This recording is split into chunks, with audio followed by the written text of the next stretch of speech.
Hello everyone and welcome. My name's Sam Goff. I'm the editorial director at Klassiki.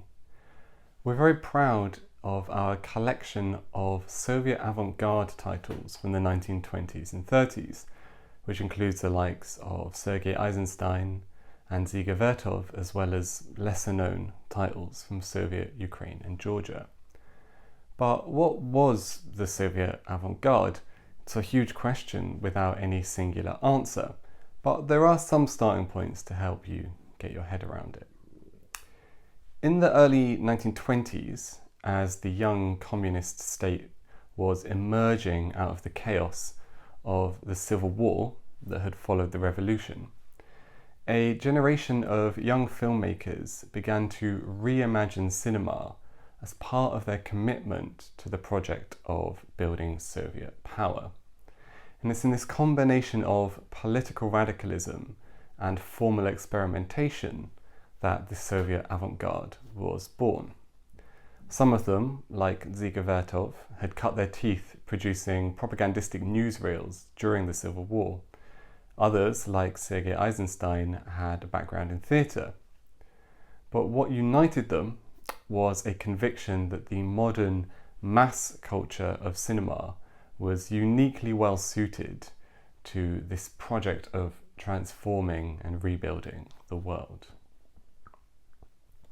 Now, these directors asked themselves what it was that distinguished cinema from other art forms. What was the definition of cinematic quality?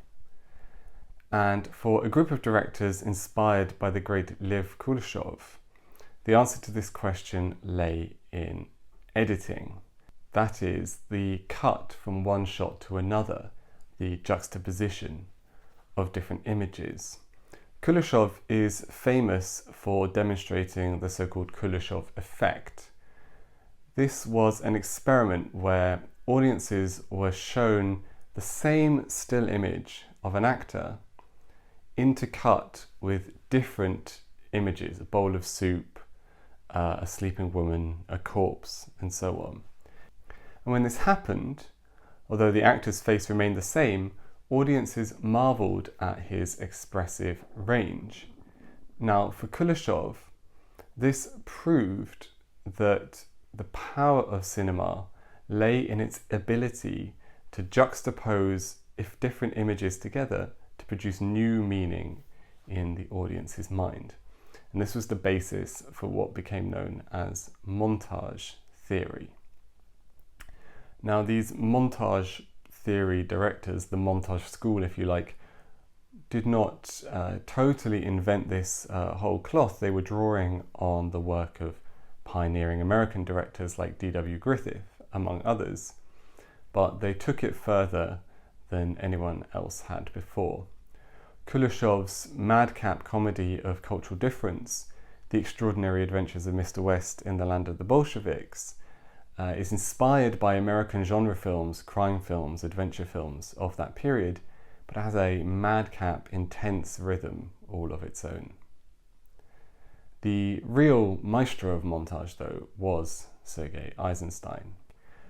In Eisenstein's hands, montage became a complex philosophical system. In his early historical dramas, Strike and the oft-cited Battleship Potemkin, ideas like class consciousness and revolutionary violence are conveyed through beautiful clashes of imagery performed by mass casts of non-professional actors. These films helped to establish the young Soviet film industry for international audiences, although within the Soviet Union by the late 1920s, Eisenstein's increasingly intellectual experiments were being met with consternation by Soviet authorities. Soviet avant-garde is most associated today with these kind of historical dramas by Eisenstein or the likes of Vsevolod Podovkin, but it also helped establish non-fiction documentary filmmaking as we know it today. Film courses around the world, for instance, still return to Dziga Vertov's foundational 1929 documentary, Man with a Movie Camera. Vertov's City Symphony delights in the revelatory power of the film camera, the cine eye, as Vertov called it, to reveal the hidden workings of modern society.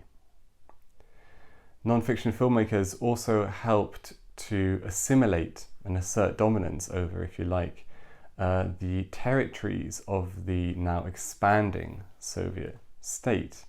Think of Victor Turin's Turksib, a classic account of the construction of a railroad from Central Asia through Siberia, or the experimental ethnography of Mikhail Kalatozov's 1930 film Salt for Svinetia, about the traditional lifestyle of an isolated ethnic group living in the high mountains of Georgia. These non-fiction experiments remain fascinating for their unabashed political commitment and what they tell us about the contrivances and distortions inherent in all filmmaking. The word Soviet is often used coterminously with Russian, although the avant-garde was far from a solely Russian phenomenon, as the examples of the Ukrainian Vertov and the Georgian Kalatozov demonstrate. In Ukraine, the lyrical animistic film of Alexander Dovzhenko proved so influential that the National Film Studio is still named in his honor. On Klassiki, you can also watch Koto Mikabarudze's 1929 satire, My Grandmother, about the overweening forces of Soviet bureaucracy, a dizzying and underappreciated gem of the Georgian avant-garde. Now, Soviet avant-garde was a phenomenon of silent film, and in a curious technological and political coincidence, sound film came into existence at roughly the same time as Stalinism was emerging at the end of the 1920s within the Soviet Union. Now, it's a complicated topic, but in simple terms, this meant an increase in centralized control over cultural production and a rejection of the radical methods of the avant-garde and montage school in favor of a kind of simplistic, propagandistic messaging that would become the Stalinist house style known as socialist realism. Sound film was expertly suited to the rote generic dramas and musicals of socialist realist filmmaking. The likes of Eisenstein had understood silent film to be a kind of universal language, accessible everywhere, regardless of cultural or linguistic differences. But the advent of synchronized sound and, crucially, dialogue began to delineate film along national lines and helped to put an end to the utopian world-making of that early 20s avant-garde. The Soviet avant-garde ultimately was transformed along with Soviet society.